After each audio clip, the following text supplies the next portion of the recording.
Namaste and welcome viewers to another brand new episode of Mirror Prime. I'm Ashish Parekh. Ever since Donald Trump has come to power, lots of things are changing, not just in the US but across the world. But there's also something changing at US airports. More green card holders, especially elderly Indians, old people from India or of Indian origin, and frequent travelers are now facing secondary inspections. They're facing detentions. They're also facing pressure to surrender their status. In fact, officers are pushing Form I-407, a voluntary green card surrender, sometimes with threats of detention or removal.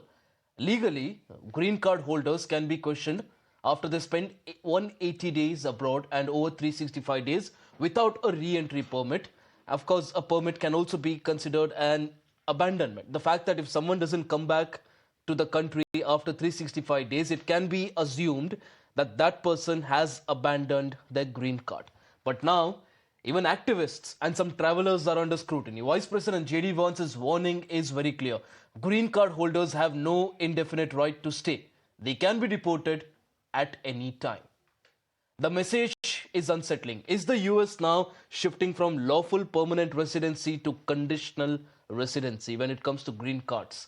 Are green card holders now expected to constantly prove their ties and loyalty to the US with home ownership, tax filings, and job records just to avoid losing their status? It's a predicament that hundreds and thousands and lakhs of people will be undergoing, and of course an issue that we need to discuss on the show today. Joining us right now, Sophie Fullerton, Professor of Politics and Human Rights, and Purvi Chotani, US Immigration Attorney, Law Quester. Shortly we'll also be joined by Rajiv Khanna, Arlington-based Immigration Attorney. To all our guests, appreciate you joining us on the broadcast. And before we start the discussion, before we start getting into the details of what exactly is happening, we are also, I believe, joined by a green card holder, someone who travels to India quite often, and also, if you look at what's happening right now, is at the risk of a secondary inspection. I will, of course, try and patch him soon. But before we start with that, let me go across to Sophie Fullerton. Sophie, first question, of course, is what's happening in the United States? Now, green card, basically, it's an informal term.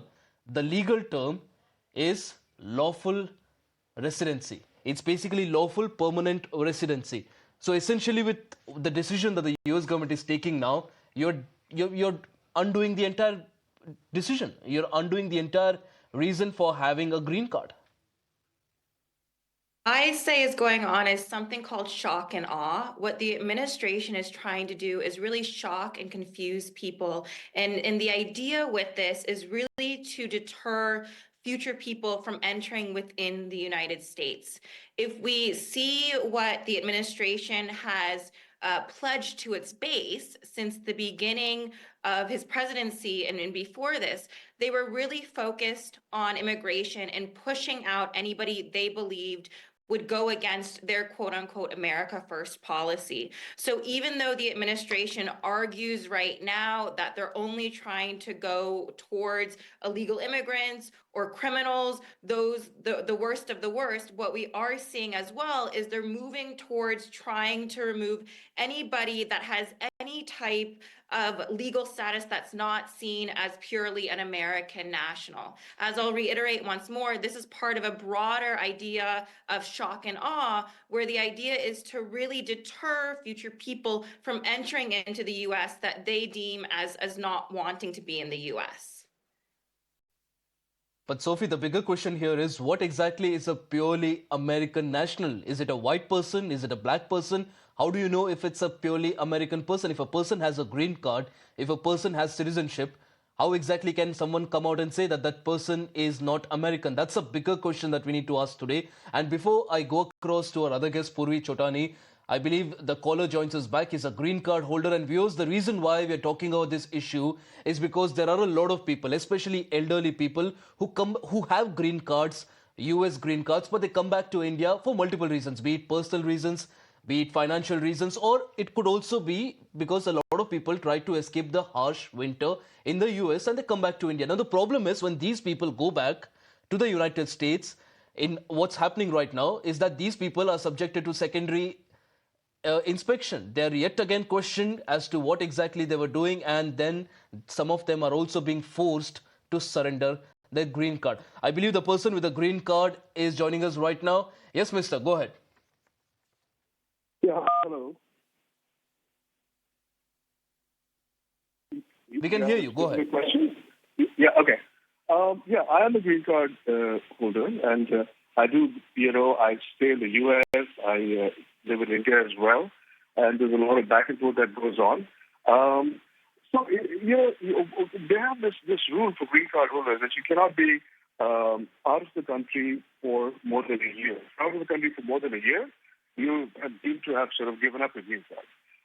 But more importantly, if you're out of the country for anything more than 6 months, there's a lot of questions that are asked. But nowadays, what's changed, I believe, is the fact that, and I sort of experienced it myself, even if you're out of the country for like 4 months, they'll have a lot of questions. This is the change that I've seen. They'll ask a lot of questions about, where were you and how come you're not in the country for, you've been out for so long and things like that. So those questions perhaps are not there earlier, but that certainly increased a lot more. And invariably, they're very rude and all those sort of things that one would expect. So that's the change that I've noticed in the past, I would say, 6 months, years, something like that. But that was not the case earlier, because if you were, not out for 6 months, more than 6 months, there was never a question. That's sort of changed now. Absolutely. Appreciate you joining us on the broadcast here, helping us understand the situation right now. Purvi Chotani, you just heard the caller there. Of course, for his own personal reasons, he does not want to disclose the identity. But this is something that a lot of people are going through. And the problem is, not just are they being asked a lot of questions about where they were outside the US, but also at the same time, some of them are being forced to sign Form I-407, which basically wants them to surrender their green cards. How is this even legal? So nobody can force you to sign Form I-407. If you're asked to sign that, you have the right to refuse, and you can ask for two other reliefs instead. You can say, please give me deferred inspection. That will give you more time to collect evidence of your life in America. Or you can ask for a notice to appear before a court, an immigration court, where you can prove that you have not abandoned your green card. But what I want to clarify over here is the law has not changed. The law has always said that if you do not maintain your status in the United States, you could lose it. You've got to maintain your lawful permanent resident status. And that can happen even after 1 month away or 4 months away. So people should have a home, file their tax returns as residents, and all those many other things if they want to continue to live in America, because a green card is given to live permanently in America. But Purvi Chotani, the problem is a lot of people who face this, they don't have access to any sort of a legal help at that point in time. Now, you are basically saying that the law hasn't changed. It's just the arm twisting tactics by the new regime. But the problem is a lot of people don't realize it. And what's even more sad is that a lot of these people are dependent on their children who work and reside in the US. And when they're asked to go back to India, where would they go? They have no family in India. They have no land. They have no place to stay. It is absolutely illegal. It is very sad. I agree, it is extremely sad. But the way to handle this is that the children of these parents should travel with them, because if they are traveling with the elderly when they're returning after a long absence, the officers will not be able to bully them. Like the speaker before me said, that they're using the shock and awe treatment, they're actually being bullies, and you don't want to be bullied. So if possible, please travel with the senior citizens so that they are not bullied. In fact, we had a lot of senior citizens go back after COVID and in recent times, and we insisted that their US citizen children travel with them, because that's the prudent way of doing it. It's not a legal requirement, but it's the sensible thing to do. Absolutely. In fact, Sophie, now JD Vance just a couple of days ago, speaking to one of the media outlets, basically said that a person, regardless of whether it's a green card holder or not, can be deported at any point in time. Now, Sophie, the bigger question here is, what's the difference then between a visa and a green card? Basically, green card is supposed to be a transition from a visa holder to a full-time citizen. And when you're coming out and saying that even if you have a green card, you can be thrown out of the country at any point in time without giving you a reason, just because the Secretary of State or the US President thinks so, where are fundamental rights? first want to reiterate what was previously said because I think it's so important with the previous speaker.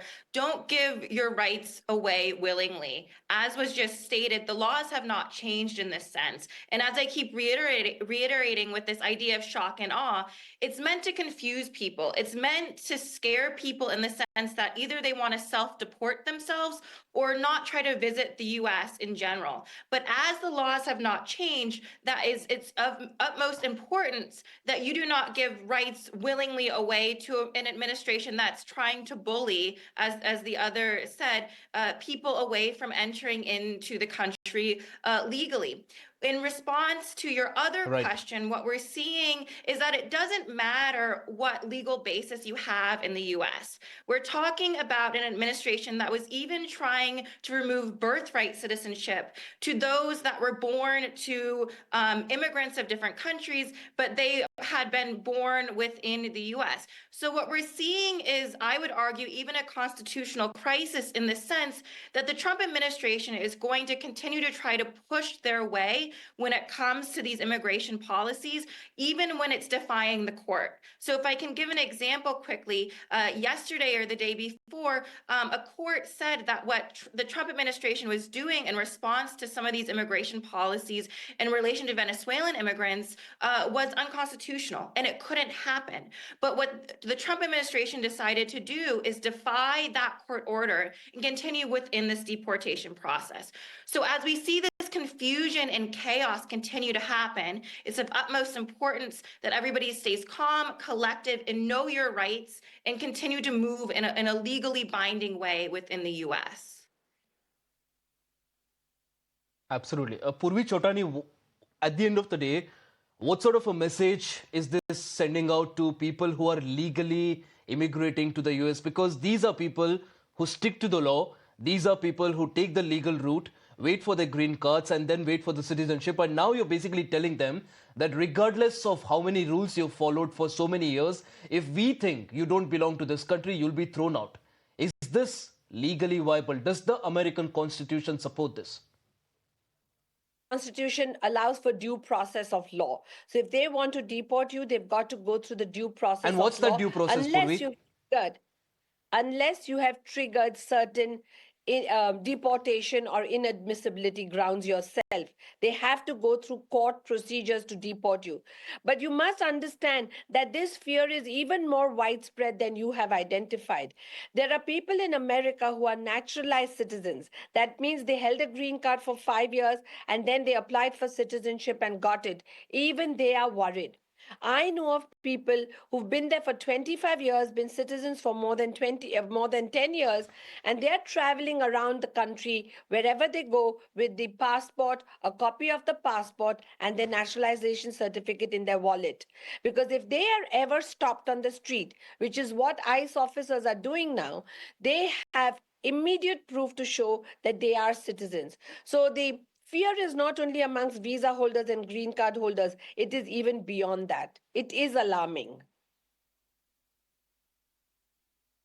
What an absolute nightmare, Sophie. The fact that a person goes through the entire legal process of becoming an American citizen, waits for 5 years, waits with a green card, gets his citizenship, and yet at the end of the day still is scared of being stopped at the corner of the street and being taken to a detention center. It's the worst sort of a nightmare that you can think of. Yeah, it's shocking and it's shameful, and I would argue it goes against the entire basis of what the US was founded on. What we're seeing, though, is that this is part of a broader culture war that's happening within the US. So this culture war also involves the immigration, or what I had mentioned earlier, who is seen as a viable or true American. And you had argued previously, is that anybody that just has white skin? Well, this is part of this larger culture war that's happening within the US of who is seen as being rightfully an American. Can it only be a white European with European descent? Or can it be the hardworking immigrant that's come here to raise their But family, Sophie, essentially? on multiple occasions, Donald Trump has been very vocal of how he's supportive of legal immigrants. He says America needs smart people to ensure that the country progresses. But again, when you see something like this happening, do you really think Donald Trump is a man of his words? I mean, If he really supports illegal immigrants, it has to be done on the ground as well. Yeah, and I would argue that India, for example, is a really interesting case here because we've seen the administration even argue that they want H-1B visa holders from areas like India where you have a strong educational force in relation to the tech industry. But then also, for example, you're seeing a rise of anti-immigrant hate within kind of the lowest bases within the MAGA party. So this is where I would again argue that what we are seeing with this push, anti-immigrant sentiment, is part of a larger culture war that's being played out with the MAGA base, Make America Great Again, and the rest of the United States. Absolutely. I mean, it's hilarious how Donald Trump thinks that he's going to have the smartest minds from across the world in his country if they continue to be in the fear every single day of being shipped back to their own country. I mean, this, of course, is a nightmare, like Purvi Chotani put out. Purvi, the other question, of course, naturally, which comes out is that what's the path ahead for the people in the United States? Do you see now these people exploring other avenues? Because at the end of the day, nobody, regardless of how smart they are, how much they're paid in the US, nobody wants to stay in a country where every single day of your life you're made to feel like an alien. This is a word being used. You're made to feel like an alien despite the fact that you've legally immigrated to a country, you pay your taxes, you contribute to the growth of the country, even more so than a random person on the street sitting and calling himself a nationalist. And yet you're made to feel like an alien. What's the path ahead for these people? So the path ahead is a bit uncertain, but if people still have that American dream, they're going to pursue it, and I don't see people giving that up again because they always have hope. They know that at the end of Trump's administration, as the Constitution is currently, he cannot come back. He cannot be a president for a third term. Of course, there's the potential risk that he may move to amend the Constitution and give himself almost indefinite rights to be the president, but I doubt that will happen because that requires more than 60% of majority in the Congress, and it also needs a large number of states to vote in favor of amending a constitution. So at least there is hope that at the end of 4 years, we will see the end to this madness. The other thing you were asking, what is the future, especially for Indians? I always joke, especially at dinner tables when we are discussing politics and immigration, if all people of Indian origin, of Indian descent, were to strike work for one day, the American banks, American airlines, all American stores, American hospitals, everything might come to a grinding halt. But that would mean that all people of Indian origin have to unite to bring America to its knees. Will they do it? I doubt it. Because in America, employment is at will. You can be terminated in your employment within minutes. So people are not going to jeopardize their own futures. But believe you me, if all people of Indian descent did this, America would understand that we mean business. Purvi, you're talking about grocery stores and you're also talking about banks. Let's also talk about how the FBI also will have no head for an entire day if that really happens. But again, it's not something that will actually happen. But Sophie Fullerton, now before we wrap this discussion up, what is the future ahead for the green card? Do you think it's now basically being relegated to some sort of an yellow card or something? Because at the end of the day, green card is supposed to be lawful permanent residence. And now when you tell people that even if you have a green card, you're not a fully legalized person to stay in India, to stay in America. So at the end of the day, are you now relegating it to just another form of visa? It's yet to be seen. I would say what we have seen with this administration is they're really trying to push a lot of things out fast, but that doesn't mean that the courts are going to allow it. So we could see the Trump administration do something today, and then the courts choose tomorrow to upend that. The question and concern, and the example I gave previously really exemplifies this, is whether the Trump administration is going to defy the court orders. So we've seen, for example, that he's done so with other immigration cases. Will be entering more into a constitutional crisis if he continues to choose to defy the courts when it comes to immigration type concerns. Absolutely. Purvi, just a couple of minutes left. Final question from you. Do you think this is sort of a hypocritical, the fact that, I mean, it's hypocritical that the US administration now talks about national security when the president basically is offering citizenship at $5 million? That's the Trump gold card that is being given out to people. How is it that a person who pays $5 million is safe for America, and someone who's been a legal immigrant who hasn't had any case on record is unsafe? So basically, $5 million makes you a safe person in the US. It's double standards. It's absolutely double standards and is appalling. It's really bad. And honestly, he thinks that he's going to have a line of people dying to get the gold card for $5 million. I don't see too many Indians lining up for that. If they really wanted to live in America, they would have spent $800,000 in an investment which would be returned to them at the end of it if it was invested properly, and gotten a green card under the EB-5 program. Why would they wait to spend $5 million? There's still time. People are still rushing to file the EB-5 green card applications because America still is shining for many people and they're dying to get the green card. But the $5 million gold card is complete nonsense, according to me. I don't think there'll be too many takers, at least not from India. Absolutely, Purvi. Interesting that you mentioned there that for a lot of people, America still continues to shine. You wouldn't believe it, but a lot of people who are going to be the direct victims of all of these policies are in fact some of the hardcore Trump supporters that I've spoken to in the US as well. They still continue to back him. Interesting times ahead. We'll of course see how it all pans out. But Purvi Chotani and also Sophie Fullerton, really appreciate you joining us on the broadcast, educating us more about this topic and also putting in perspective everything that's happening in the United States in the name of legal immigration and green card. And views on that note, it's a wrap on this edition of Mirror Prime. Lots more lined up on the other side. Stay tuned.